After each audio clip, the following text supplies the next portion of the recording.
Welcome back, it's Smashboss here, and in this video I wanna discuss 3 glitches that were found during my break. The first 2 ones were actually just recently sent to me by Jamesithatguy in the comments on YouTube. And the first one that he sent me is a new glitch with clown cars. So what we already know is that items in clown cars can be inside the ground as long as they're in the clown car.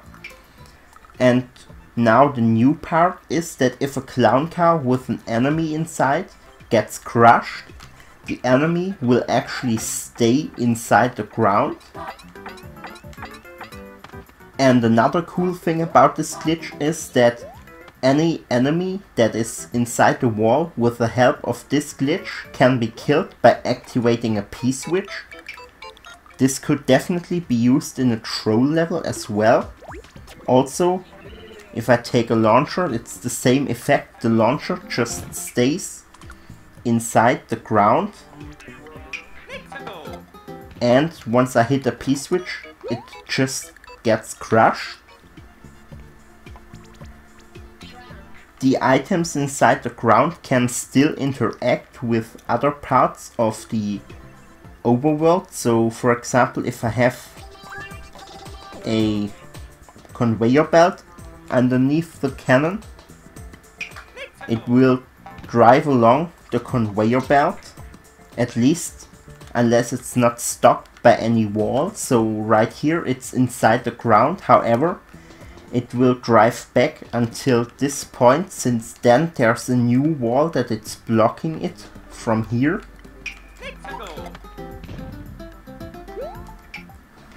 However, if this would be a breakable block or something like that and you would break it, then the cannon could drive even further on top of the conveyor belt.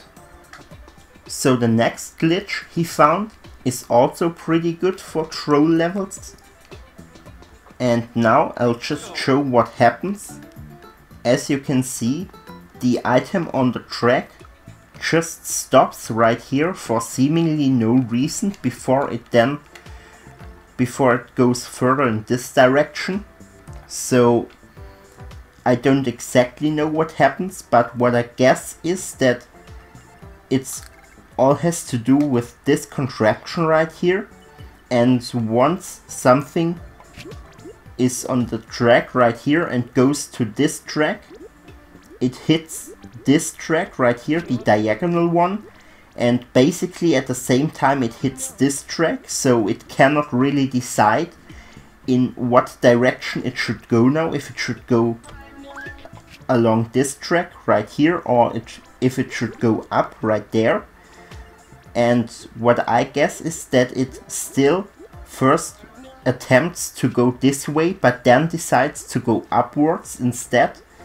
However, it still has the momentum that it got from going on this track for a couple of frames.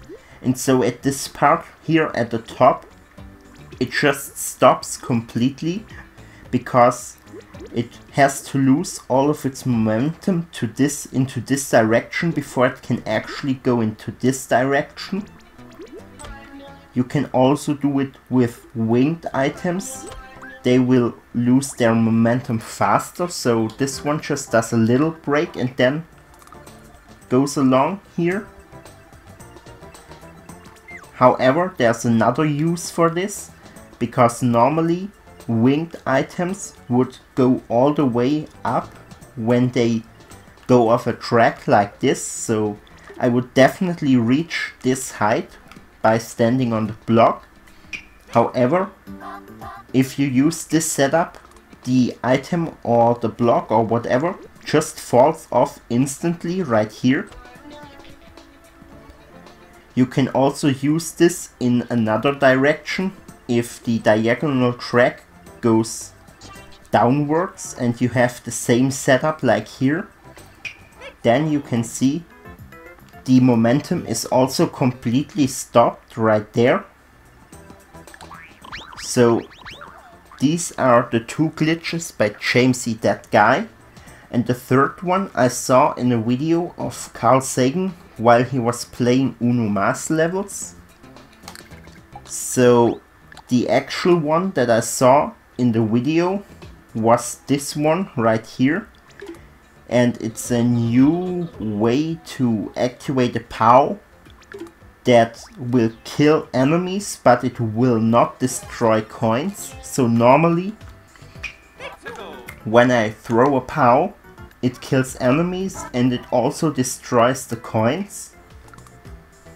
However, with this new technique, I can throw the POW in a way that will only kill the enemies without destroying any coins. It's a little bit precise, but I think the best way to explain it is if you stand right here, and it's basically one block between the POW block in Mario's hands and the side of the level, and you throw it. If you get it just right, then you can throw it in a position where it will only destroy the enemies but not destroy the coins. If you stand a little bit too far to the left, you will not throw the POW at all, so it will not explode. And if you stand a little bit too far to the right, it will still destroy coins and enemies.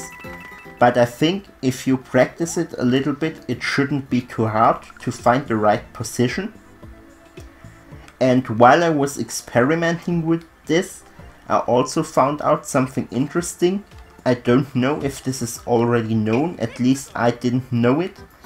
So what I found out is that the POW block wave actually has a max distance. And I just throw the POW off of this platform right here. It will only destroy coins until like right here.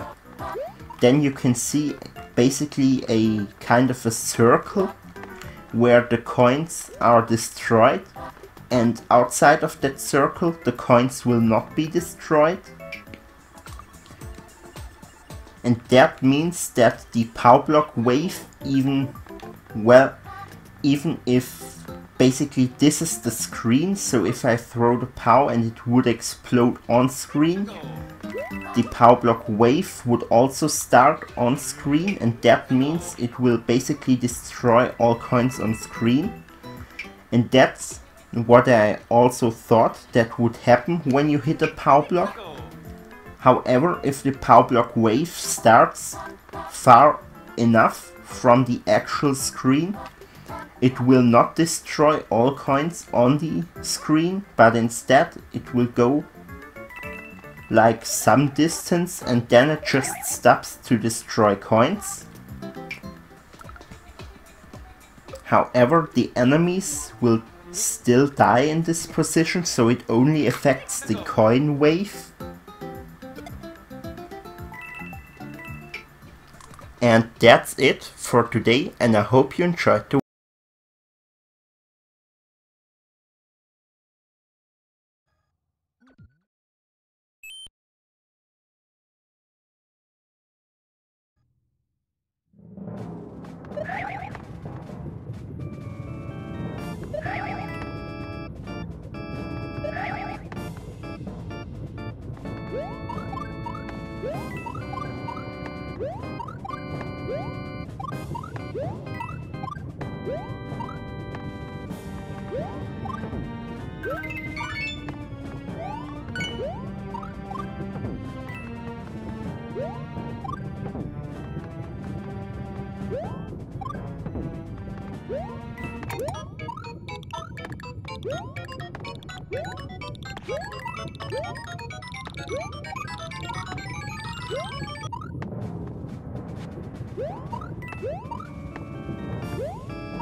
What?